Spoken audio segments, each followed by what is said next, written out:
Hi, I asked my daughter, Lindsay, to come on to address some issues around allergies. And her perspective is multifaceted because of her experience. So she is going to share her experience a little bit because we've been through the gamut. In my experience, I was a nurse. We were, in a medical family. She had parents that were both in the medical family. And so I just want to, ask Lindsay to share her background, first of all, and some of her experiences around what her allergies looked like in real time. So I may have passed them down, but I didn't know I was experiencing that type of thing. But Lindsay, please share your information. So my background is in the dietetics field, but it's also I have my associates in culinary arts. How I got into that was actually my allergies, and it started around probably earlier than 15 years old, but that is when I experienced my first anaphylactic shock episode, and I tested positive for a multitude of allergies, and it just kind of became a gateway to me cooking for myself and having to read labels and elimination and all of those things. And it really rocketed my career forward into dietetics. But, you know, working all over the field as I have, I've noticed that there's a lot of ins and outs. I think that um, I wouldn't have the realistic idea of how to accommodate for other people if I didn't have them myself. And vice versa, working in the field, I know what accommodation looks like and how, we might be limited on accommodation versus, the variety that people are expecting us to provide. I did start out working in hospitals in their nutrition department and accommodating with therapeutic diets, but my allergies are pretty severe. I do go into anaphylactic shock. So just having a sense of awareness of products and products that are going to be made fresh, especially if you're going to be out. When I say like not prepackaged products, if you're going to be out in public and going to restaurants, there's so many different things to consider. What kind of restaurant are you going to? What is the cuisine of the restaurant? How severe is your allergy? Are you aware enough of your own allergy? Because it does vary by person. Some people are anaphylactic. Some people, they are more intolerant to things. Some people can have it in smaller doses. Some people can have the oil, but not the protein. So that was all helpful in knowing and being able to discern what I can and can't be exposed to. But it was still a struggle in culinary school because it was a new exposure to me to a lot of different foods, and then having to cook foods that I really couldn't even eat. But like I said, it did give me the realistic idea of, if I were to run a restaurant and people were to come in with allergies to my restaurant, there's probably certain things that I would be limited on providing. Would I want to be an extremely inclusive restaurant? That would be the goal, especially with my background. But I think the expectation sometimes going in is, we can order whatever we want, when in reality, restaurants and hospitals have a very limited, they have a specific budget towards certain things that may or may not exclude items that are quote unquote allergy friendly or like gluten-free items. So I think it's important to, like I said, educate yourself before anything else, before going out and having an expectation of how somebody else is going to provide for you. I'm allergic to soy protein highly. So that's like me going into a Chinese restaurant or Japanese restaurant where a lot of the things are sauteed in soy sauce and saying like, I need you to not put soy sauce in anything and nothing can touch soy sauce. That's a pretty unreasonable request. If I'm going to go to a higher class restaurant, I would probably call ahead. Hey, what does this look like? What accommodations does it look like? How do I prepare myself? That way, if I'm traveling, I know what I can eat, especially in certain regions.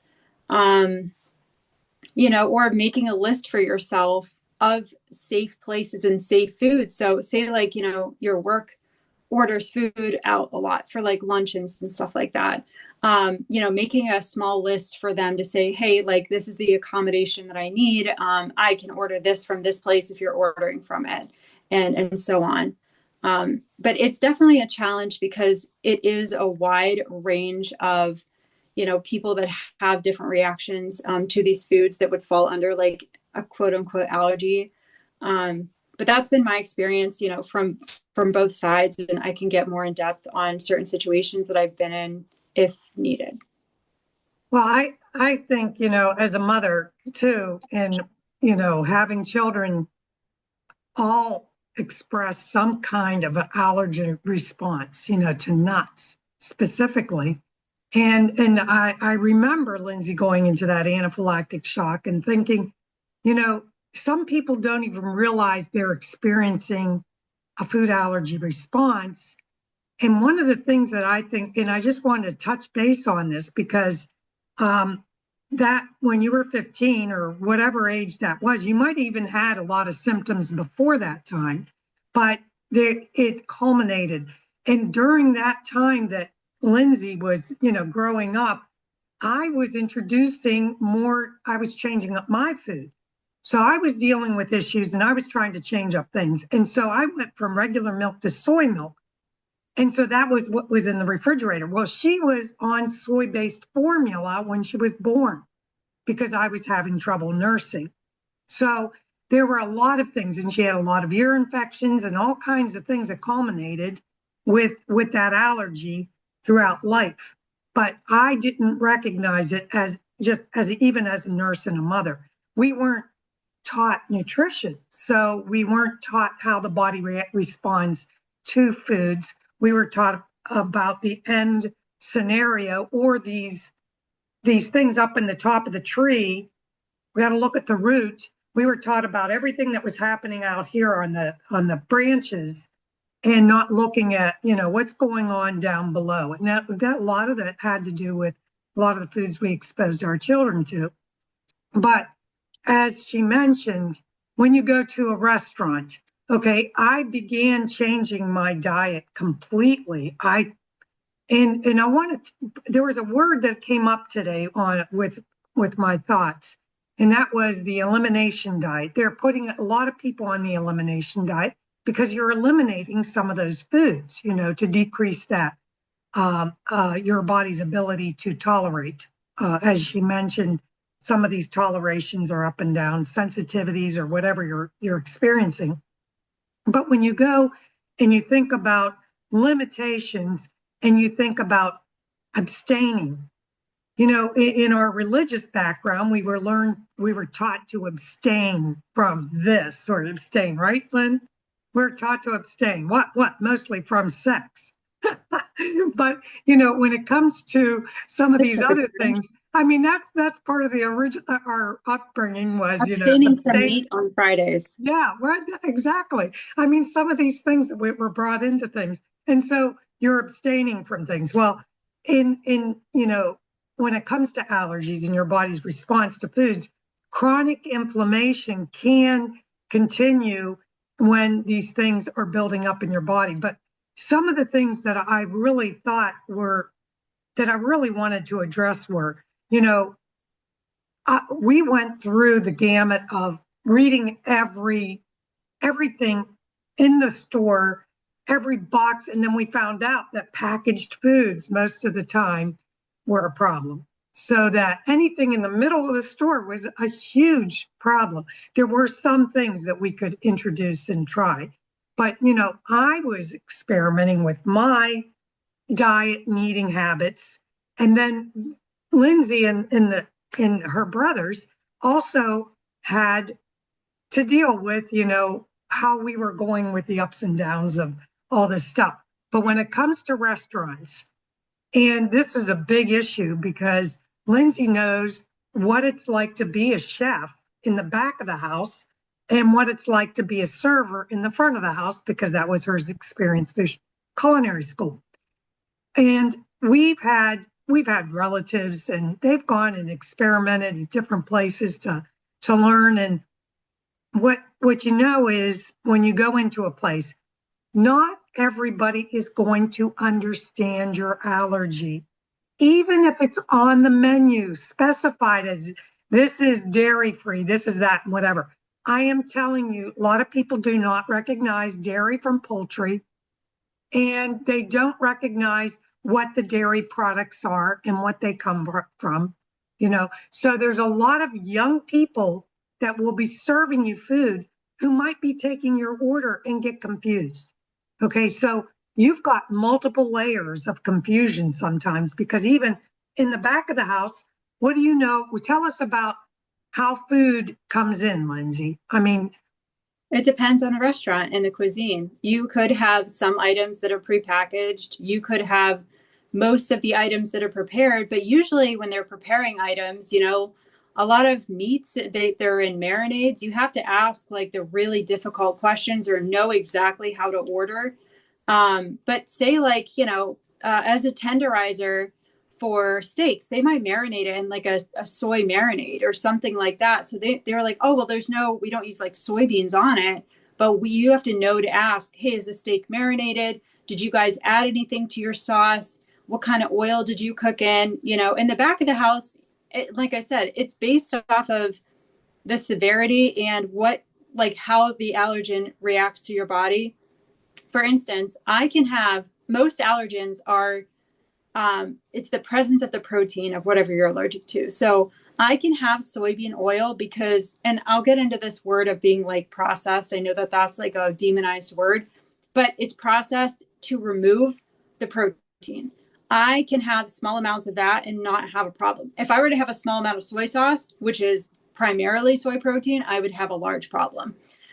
So like I said, I think self-education is the biggest thing, and like being able to like communicate with them and understand that they understand, or they may not understand, but it really depends. So if I were to go into a hospital setting, most of the products, depending on how big or small the hospital is, would be prepackaged. It might be made in a different facility. I've also worked in hospitals where they cook the food fresh in a different facility. It's not prepackaged, but they freeze it and send it to the site.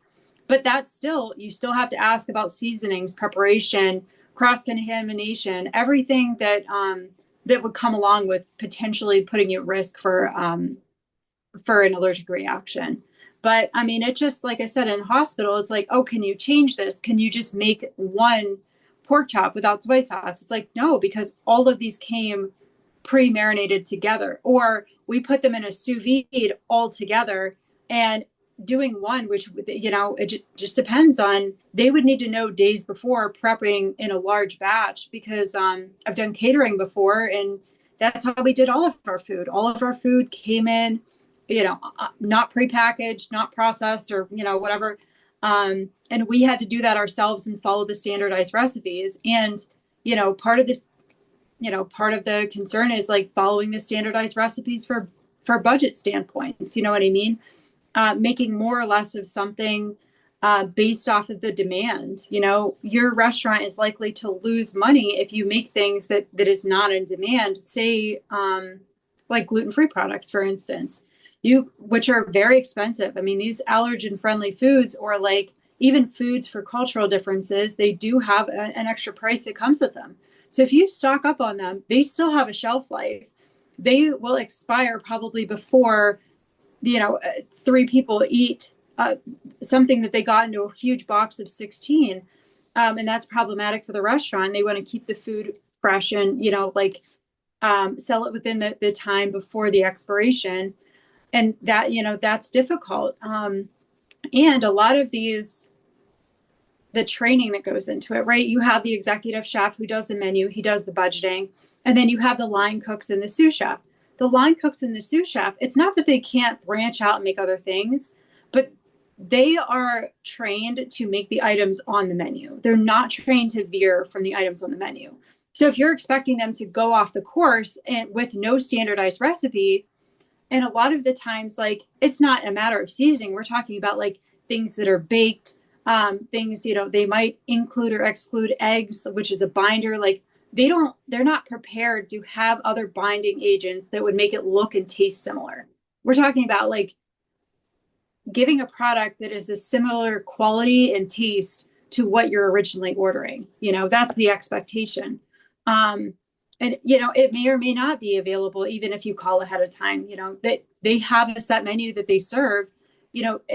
There are some restaurants that might be a little bit more liberal with that if they have a seasonal menu or they change often, because they do have some of those, like, oh, we switched from this to that. I might have some left over of this, but it wouldn't be a consistent supply of it. So it's supply and demand. So yeah, and also, the thing that really is really hard is that there's a lot of hidden food in these products. That shelf life is a huge problem because they're working in restaurants, but even in stores. When you go someplace to order your food, or not even to order, if you're ordering for a large group or whatever, very, very difficult to find things that are, again, as Lindsay said, the word fresh is very, there's organic, there's fresh organic, there's sustainable, all these words that they use. You're looking for things that don't have any added ingredients, and the less ingredients are the best, because once they put all those preservatives in there, and if your restaurant is a franchise, there's a good chance that there's a bunch of crap that's been put in there for shelf life to get to where it's going. I mean, does that make sense, Lynn? I mean, yes, am I speaking right? Yes, but at the same time, like, if we're talking about processed foods, everything in that product has, like, you want to talk about preservatives and stuff like that. Right. Yes. Right. You don't want to turn into a formaldehyde person by the time you're like 40. It's ridiculous that people think, yes, there are some products that we should avoid. But if we're talking about sustainability and people that are just getting into accommodating their allergy, I think weaponizing those words like preservatives that's not a great culture. I think that, know that everything in there, it's to make that product shelf stable. Okay. That's the way to look at it. I don't like, the same thing with the word processing. Just the point of cutting, basically breaking down a cow to get a steak, that is called processing. Not everything that's processed means that it has ingredients added to it. Right. You know what I mean? Yes, some of the products that are put in there for preservation purposes, they're not great long-term in high quantities. But I think that that's also part of the education piece. Knowing why certain things are in certain foods, like citric acid, or it's to decrease microbial content. Yeah, right. Unfortunately, the meat that is on the market sometimes is repackaged several times to make it look red. They add colorings to it. They also add, I don't know if it's, what is it? Is it nitrous oxide? There's something, yes. They add it in there to keep it looking the way. It's nitrate. So, but anyway, there are a lot of different things that you have to take into consideration when you're talking about allergies, and knowing what type of products come into a restaurant, what to expect, like Lindsay said, what to expect when you're out there. Because, I mean, we went to all these high-class restaurants, and we were thinking we were doing, all this wonderful thing. And then by the time we really figured out, holy mother of pearl, nobody really knows unless you know exactly. Nobody knows. I mean, we go to the Biltmore, and they're serving a pea, what was it, a sauce or something on the plate. And she said, I have a pea allergy, I have this, or a legume allergy. She said a legume. That was the biggest twist, because they got confused. And when she said legume allergy, she got her plate, and there was a pea sauce on the bottom. And so, they told her which ones, I don't remember which ones were safe, but this was what the big confusion was. And sometimes when you're not paying attention, I've had several times where I've ordered food and I'm like, freaking A, I just ordered stuff that I'm allergic to. Yeah. It's like, you get so disappointed, because it's like every time I order salad, I forget that everybody puts cheese and croutons on it. I'm like, give me a freaking simple salad. I just want some greens with carrots and something else, a radish. That'd be great. Or, but, and also the salad dressings. So you don't know where they're coming from. You don't know how many mixed oils they have in them. Seed oils sometimes are It should be causing on the major label. problems with It should be inflammation. on the label. The Yeah. top eight allergens should be on the label. Yeah, But so that's another thing. You can now go to a restaurant site most of the time, especially if they know their allergy thing. You can go on their site ahead of time and look at what they offer.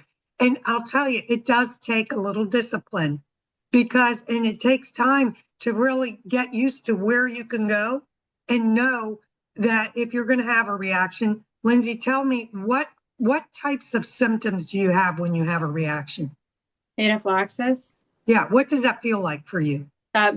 suffocation. My throat closes. My face will swell. My eyes will usually follow and swell shut.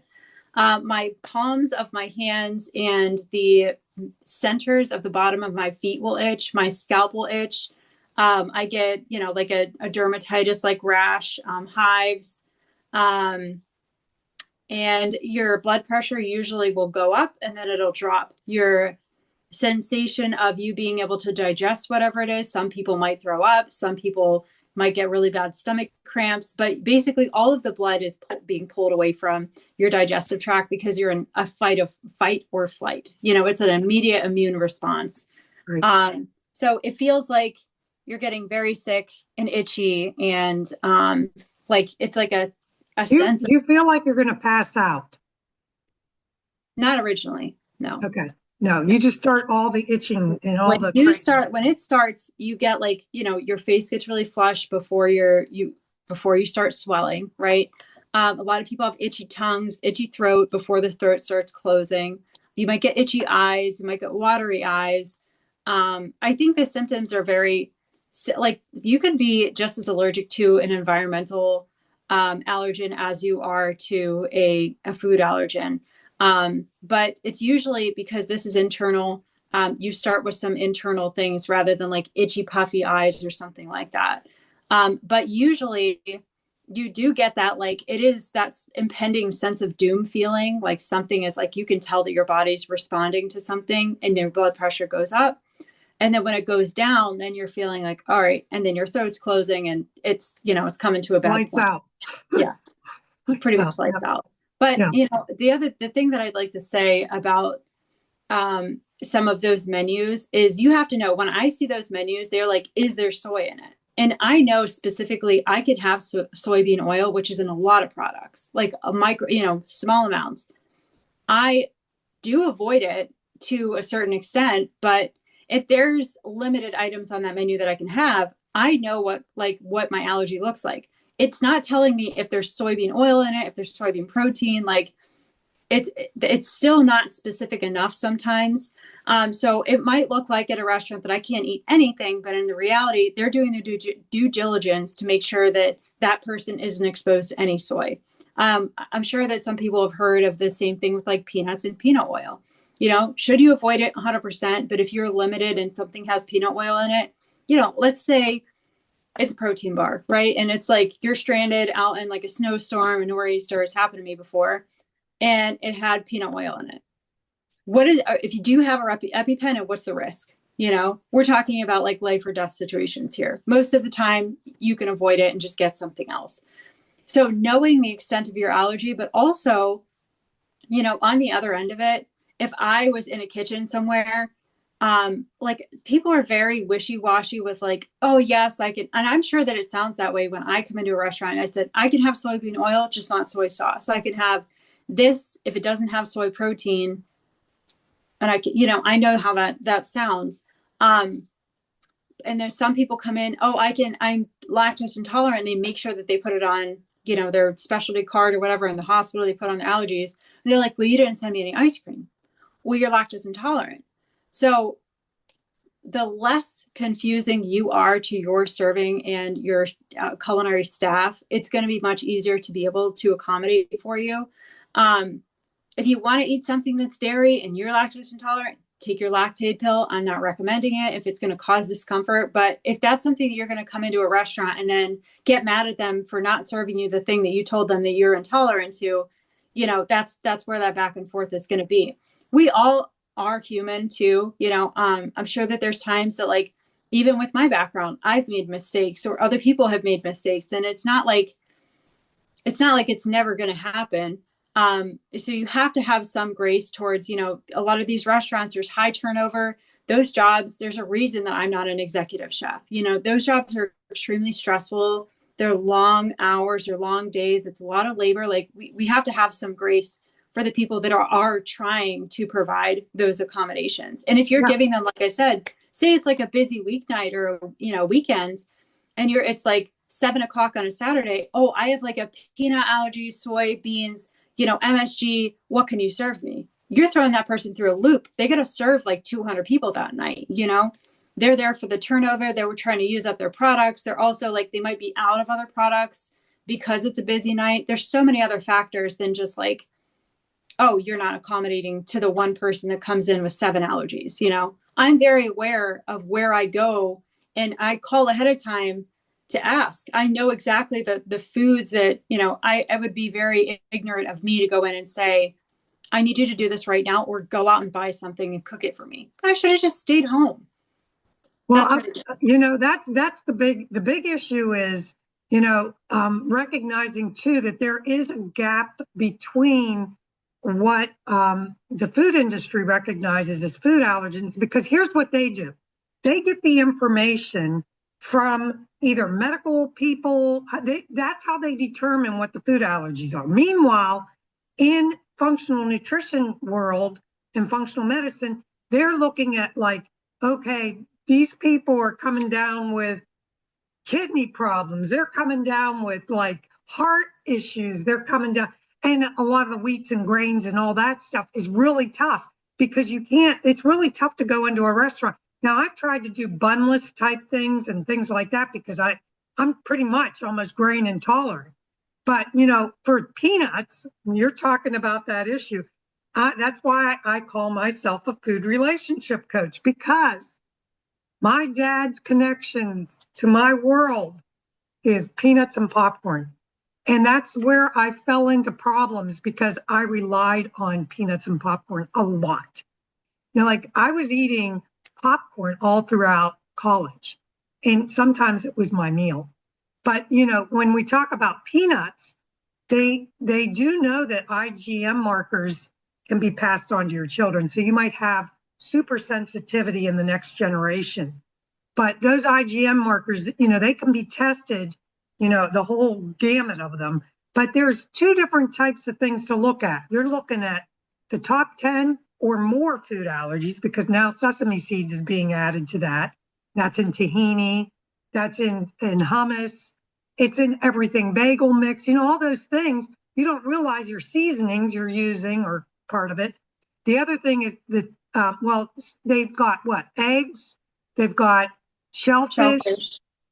They've got, Milk. let me see, what is it? Milk. But, gluten is one of them. Dairy, yes. And gluten actually is a part of the grain issue that they're seeing because there's a lot of wheat allergies out there. And I have a whole list of those allergens listed on that I can offer for people. But let me correct you on that one. Hold on. As well as the dirty dozen.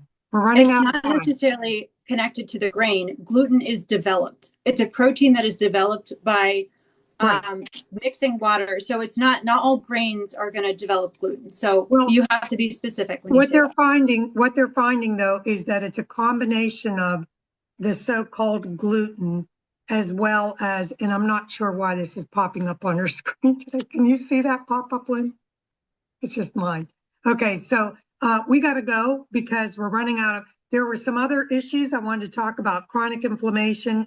We talked about anaphylaxis, anti-inflammatory foods, the mom alert. So my book is It Might Be Your Pancreas. Thank you, Lindsay Allen, my daughter, who's seen both of us go through a lot of different casualties, food casualties because of different things.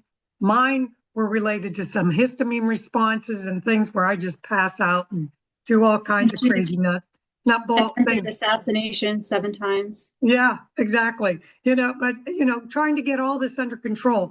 Yeah, so it might be your pancreas. Lindsay suggested my next book be It Might Be Your Mom. It might be your mother. And actually, there are a lot of things that we carry over.